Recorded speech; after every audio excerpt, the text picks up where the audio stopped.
What's up, YouTube? Brownie here, coming to you with another video, and today we're going to be talking about, I'm going to be going over my Star Expedition team that I'm going to use for SE this month, but I'm going to use a few different teams, but this is the main team that I think is going to be best, so we'll go over that, and yeah, also let me know if you guys notice a change in the audio, because I got a new microphone for Father's Day, so I'm really excited to use it and see how much better the sound is. So yeah, if you could let me know if it sounds better, if I should, I don't know, change the volume or whatever, just let me know in the comments. But yeah, let's hop in and check out the Star Expedition team. So this is the heroes that I'm going to use. I'll go over the speed order, and also sorry if you can hear my son in the background. This mic picks up a lot.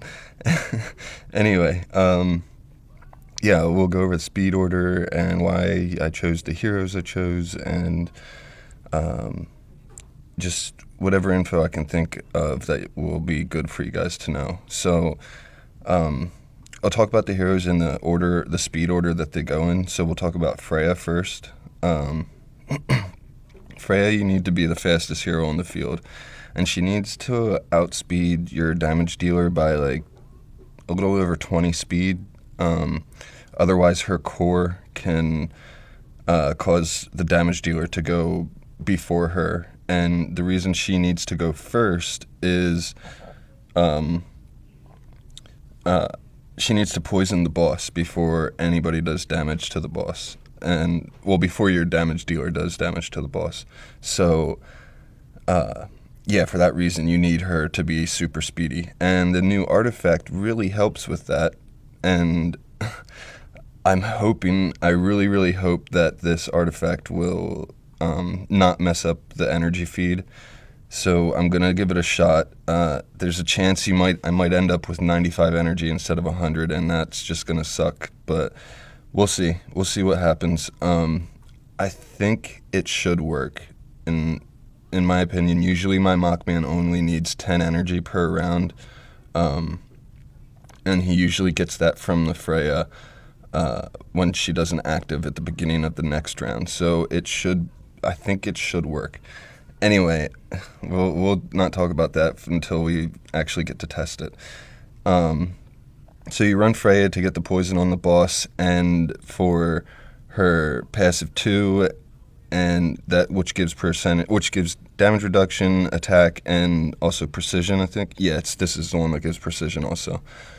So that's an amazing sublimation to get on Freya, and you kind of should just have it if you have her for damage dealing.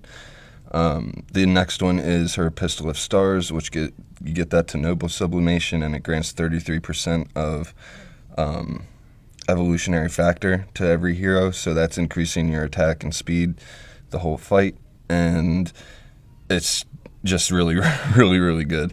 And I think that's about it for Freya. And then you run her core, like I said earlier, and yeah, the next hero in line is Mach Man. So he's your damage dealer.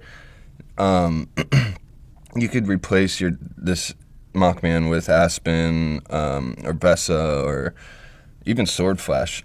Pretty sure Sword Flash is going to do pretty dang good in this team with this setup too. I'm going to test that out also for any Sword Flash users out there. And yeah, the reason your damage dealer goes second is because if they're waiting too long to go, the boss might silence them and they won't get their active off. So it's just too risky to let them go third or fourth even. So they need to go second. And as you can see, I'm running Antlers Cane, Holy Damage Skill Damage Stone, and the enables are all red enables. You run Shared Fate instead of CC Purify, because with the Cause runes, what Cause does is it removes CC and for each CC effect it removes, it gives you 25% attack. I think it's 25% attack. And if you have CC Purify on right here, if you have this on, then this will remove the CC effects before Cause does, and then you don't get as much attack bonus. So CC Purify, bad. You want Shared Fate on your damage dealer. The rest of your team will run Attribute Purify. And yeah, because Cause removes all the CC effects anyway, and then your two lowest HP, or your two slowest heroes are running Candy Canes, so they're safe from silence and whatnot. So yeah, and then the stats for Mach Man, what you want to do is you just want to get everything as close to the max you can. So my armor break is maxed, precision is almost maxed. Now crit damage is 51% on sheet, but when I actually get into the fight, Mach Man gives himself 50% crit damage, and then the runes that I have chosen give him an extra 50% crit damage. So I will be at the crit damage cap. The only thing I'm a little short on that I'd really like to have better is crit. I'd like to have that to like 75%, 80%. That would be amazing, but I can't do that right now. Yeah, and then holy damage is 65%. So yeah, I'm running armor break imprint, skill damage imprint, and a crit imprint. So I'll play around with those maybe a little bit, but I think that's about what's going to be the best for me. So yeah, then the next hero would be Queen. Queen's running a Demon Bell and just tanky, enables everything to stay alive and get her actives off. Not really much else behind Queen. If you have the sublimation, you can do her sublimations, but it's not. Well, no, you do want to do the. If you can, you want to get the active done for sure. The 25% chance to do an extra layer of Abyssal Corruption, so they take more crit damage, is really, really good. Let's see, what else? Yeah, and then it's Ignis and Olivia and Heartwatcher, and the reason you do Ignis is because with the energy drain from the boss on your highest attack hero, he takes 100 energy from him. You need this 100 energy from Ignis as active to replenish that, and then the Demon Bells will hopefully be enough energy feed to get an active every round. Well,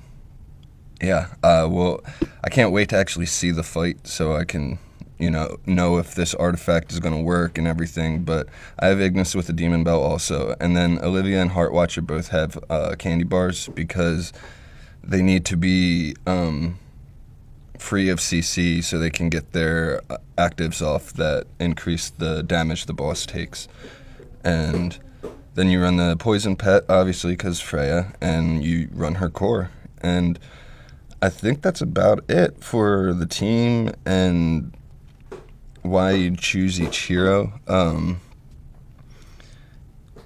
These are the best heroes that the community has found that seem to work best for SE. So this is why I chose them. I will be trying different combinations, like putting Drake in the mix or some other stuff, but I have a feeling this is probably going to be the best combo for now. I have some ideas that I haven't shared with anybody yet, and I want to test those out, so we'll see what happens with that. But yeah, and who knows, they could be... somebody could already be doing what my idea is and just not sharing it. So who knows? We'll see what happens. And yeah, stay tuned. Please subscribe and stay tuned for the battles with the boss here coming up in the next few days. See what kind of damage we get out, and I'll see you guys in the next one, I guess. Yeah, so take it easy. No fights or anything today. I know that kind of sucks, a little bit of a boring video, but I wanted to explain why you use the heroes you do and all that stuff for Star Expedition. And I don't know, just it gives some insight to the team if people were wondering about it or had questions. So anyway, enjoy your day, have a good one, and see you in the next one.